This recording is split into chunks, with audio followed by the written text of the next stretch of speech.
Welcome to a new episode of Kennedy Impact. I'm your host, Patrick. I'm your co-host, Brandon. And I'm Tyson with the sports. Kennedy Impact starts right now.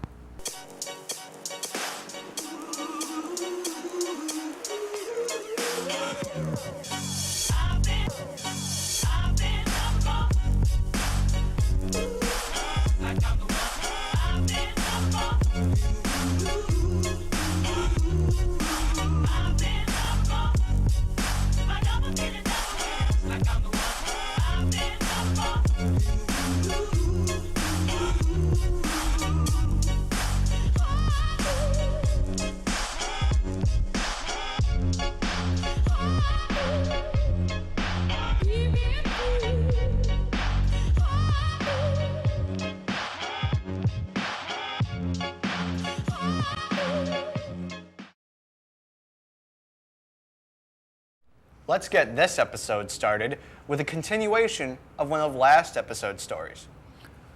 Let's look at more info on next year's laptops.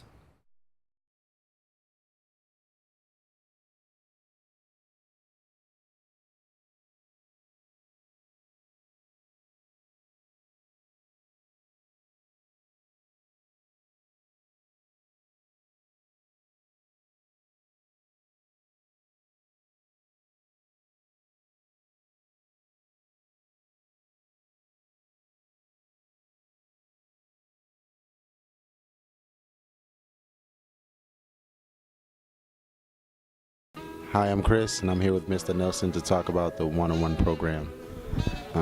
What is a one-on-one, and what does it mean? One-on-one program is a program where every student in the school will have a Chromebook. It's going to be theirs to use for the school year, and it's something they'll be able to take home and do homework with. Where will one-on-one happen in Kennedy? So we're going to actually kick off the one-on-one program for the first time at Kennedy at the beginning of next school year. Right now, the middle schools are already doing it, so all 6th through 8th graders have their own Chromebook that they're taking home on a regular basis. Next year is when we kick ours off, and then the year after that is when we're actually going to go down into the elementary schools, and 3rd through 5th graders will get their own devices as well. Who would get a Chromebook? So every student at Kennedy is going to get their own Chromebook, and like we said, it's theirs to keep. It's kind of theirs to own per se, and they're going to get the same one back year after year when they come back to Kennedy. Will students get internet access to these? So what we found out through surveys is that a lot of students already have internet access, which is nice, but we do have a good amount of students who don't have internet access, and we have multiple solutions for that. Right now we actually have a program called everyoneon.org that subsidizes internet access, so it means basically the school helps students and their families pay for it.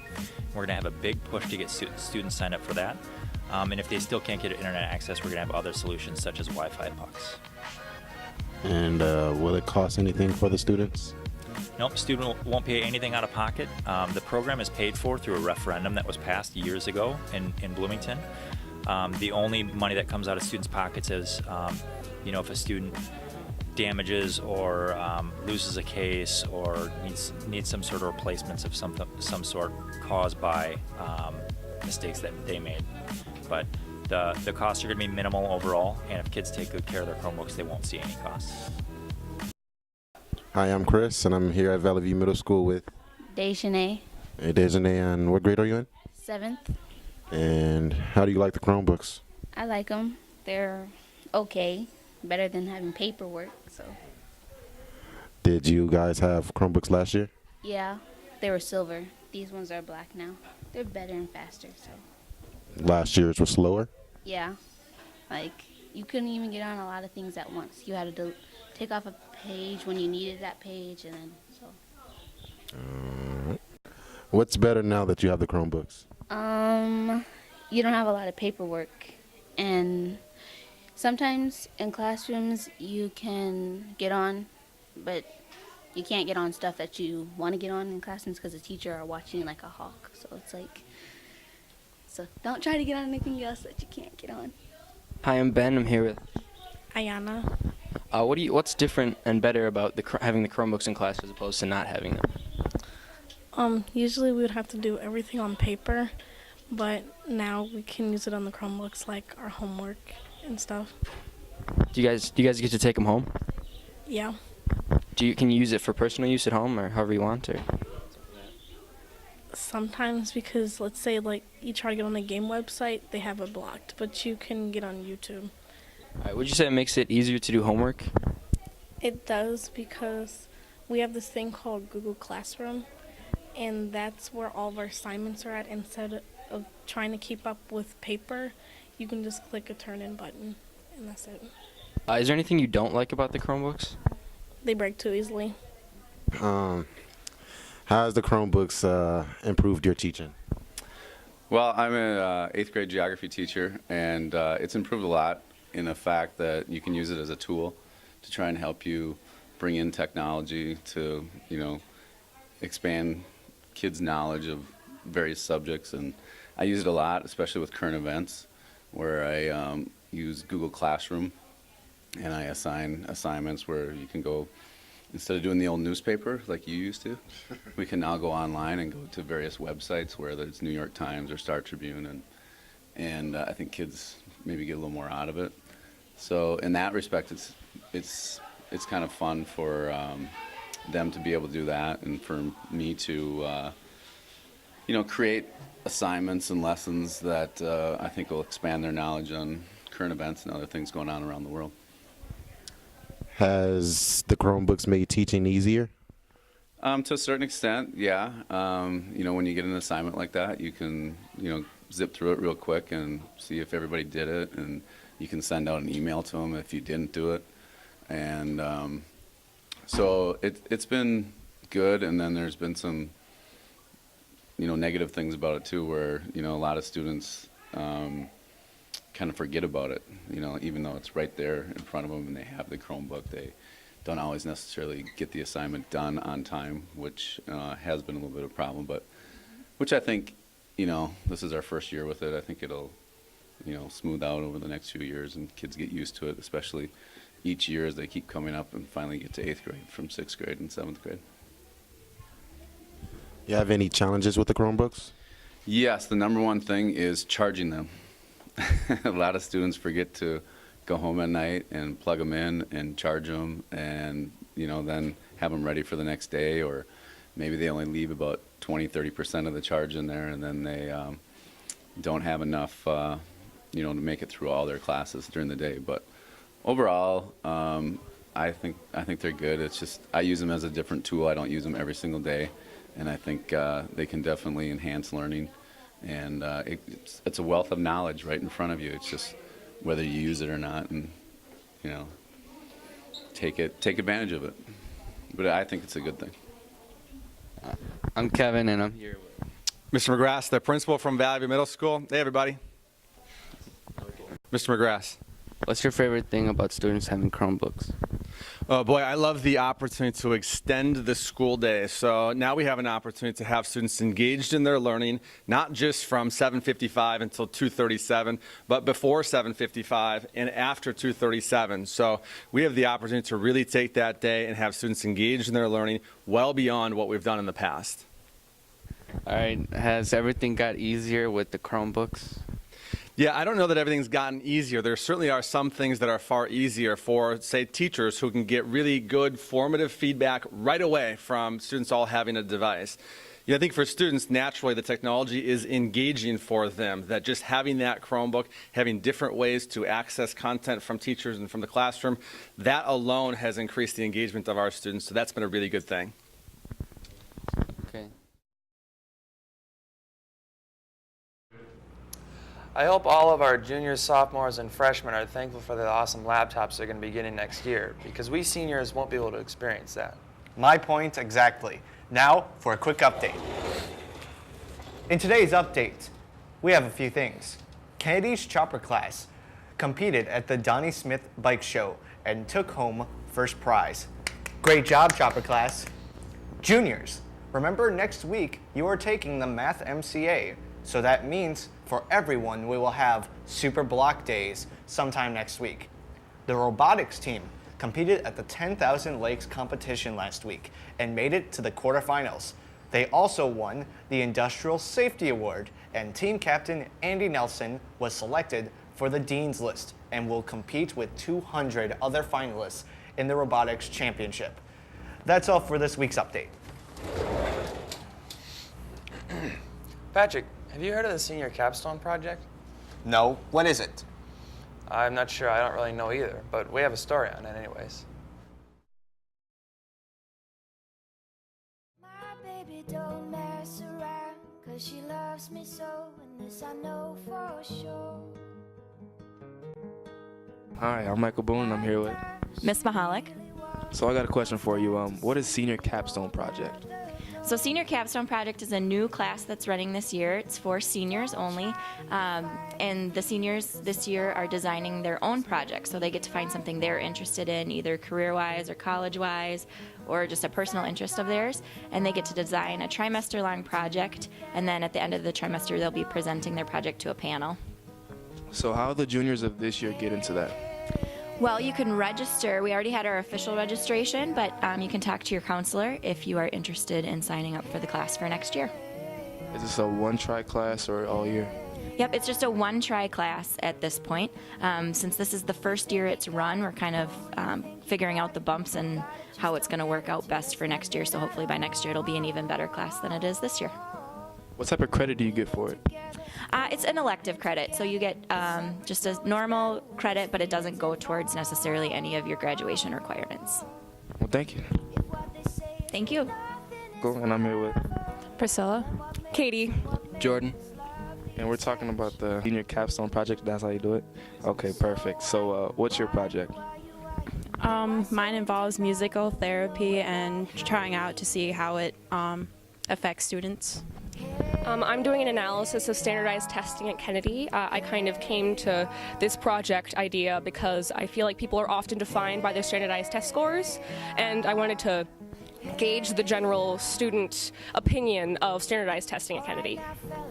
I'm working on polling methods through social media just to see how it works and kind of figure it out for myself. So what made you choose this class?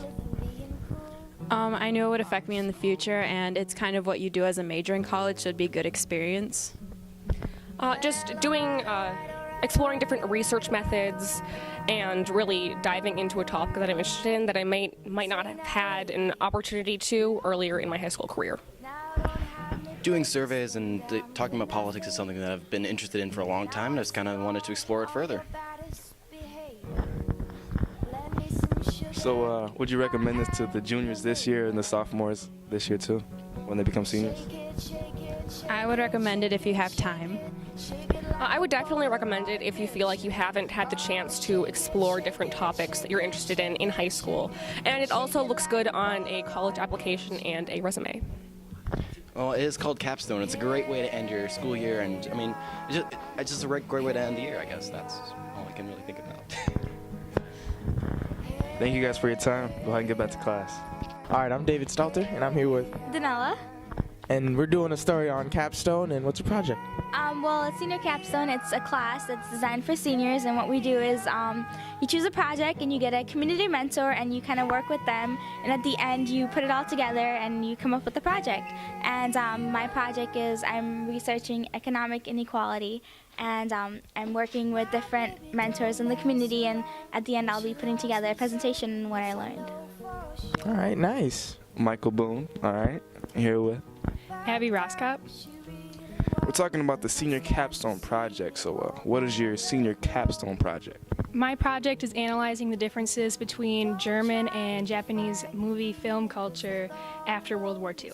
Michael. Jesse. David. David, Michael, Jesse. All right. Capstone Project, let's go.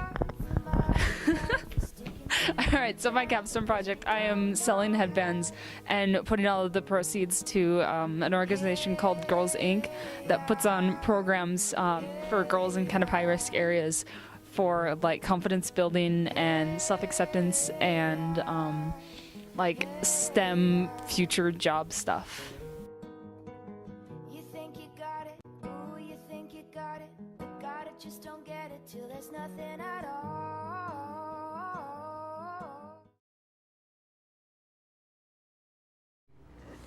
That's a really cool thing the seniors are doing. Yeah, it is interesting. Let's ask Tyson what's interesting with the sports.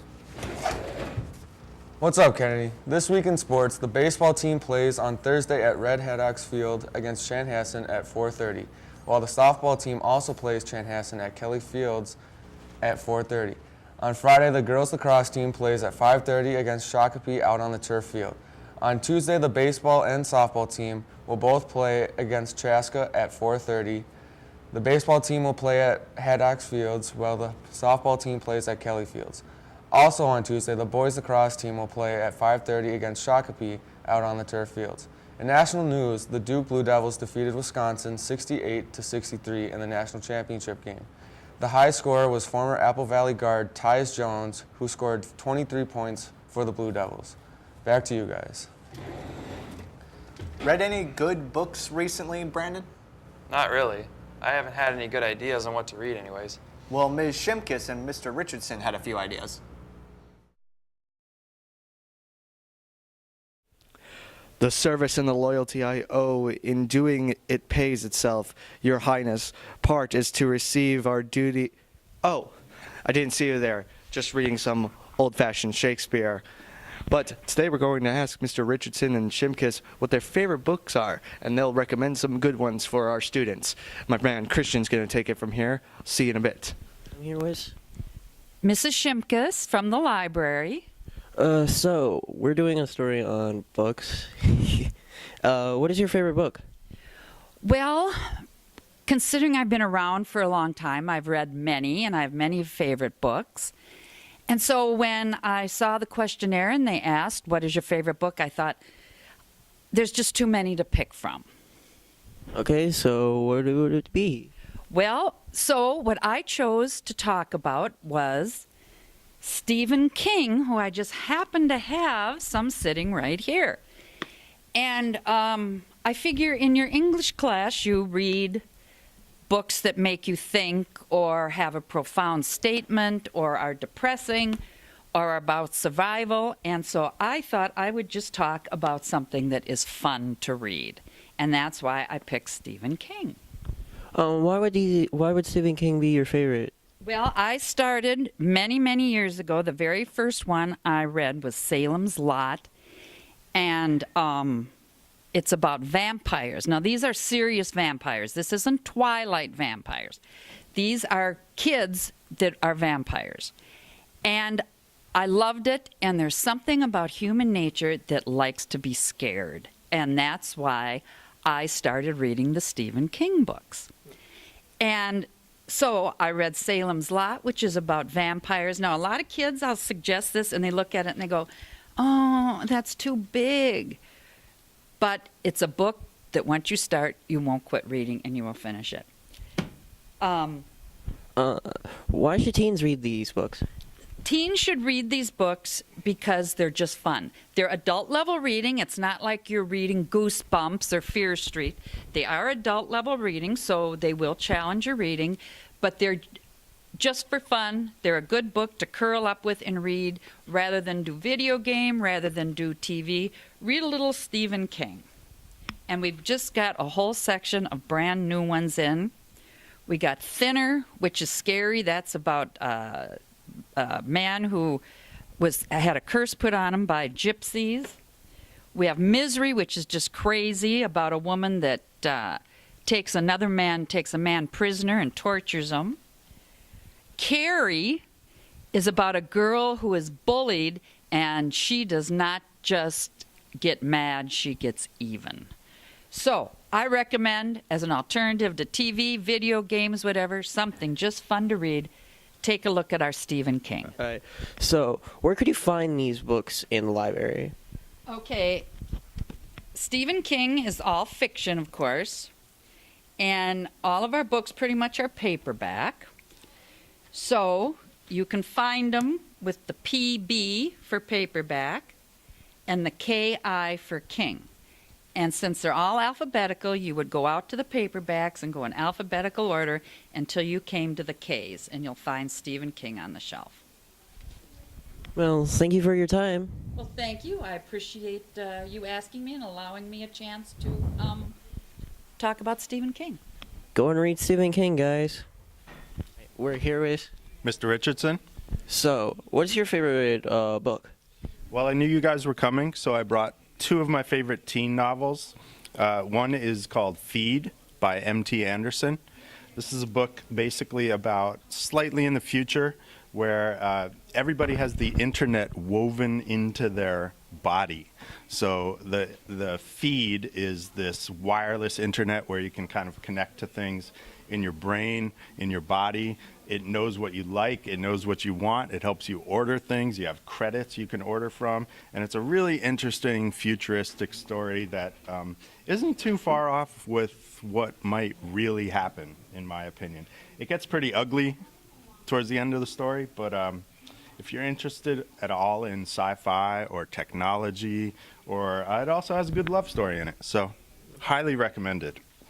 And then the other one I wanted to throw out there is Looking for Alaska by John Green, which many of you might have read, but I feel like more people know about Fault in Our Stars.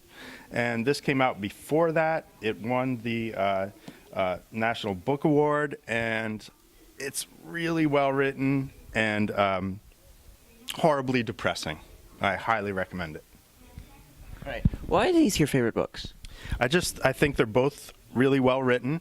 I think they're both great stories, and they also have really good characters in them that I think teens will actually fall in love with. So, do you think teens should read these books? I think every teen should read both of these books over spring break.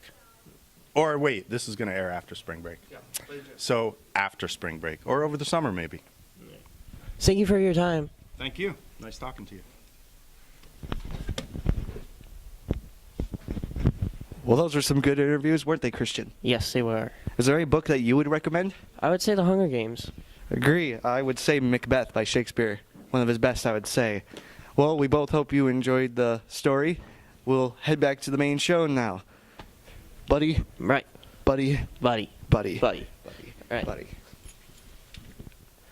Thou art too like the spirit of Bancor. Down, thy crown does sear mine eyeballs, and thy hair, thou other gold brown bound brow, is like the first. A third is like the former. Filthy hags, why do you show me this? A fourth, start eyes. What will the lines stretch? I should check out one of those books. Especially the Stephen King. To close off this talk of books, we have a book trailer.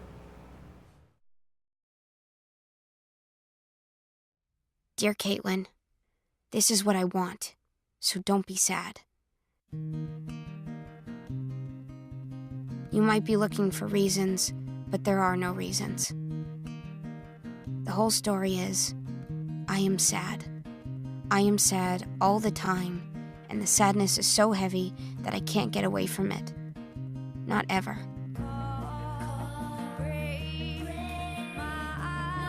There used to be days that I thought I was okay, or at least that I was going to be. We'd be hanging out somewhere and everything would just fit right, and I would think, it will be okay if it can just be like this forever. But of course, nothing can ever stay just how it is forever. I never laughed as hard as I laughed with you, but now, not even the laughing feels good. Love, Ingrid.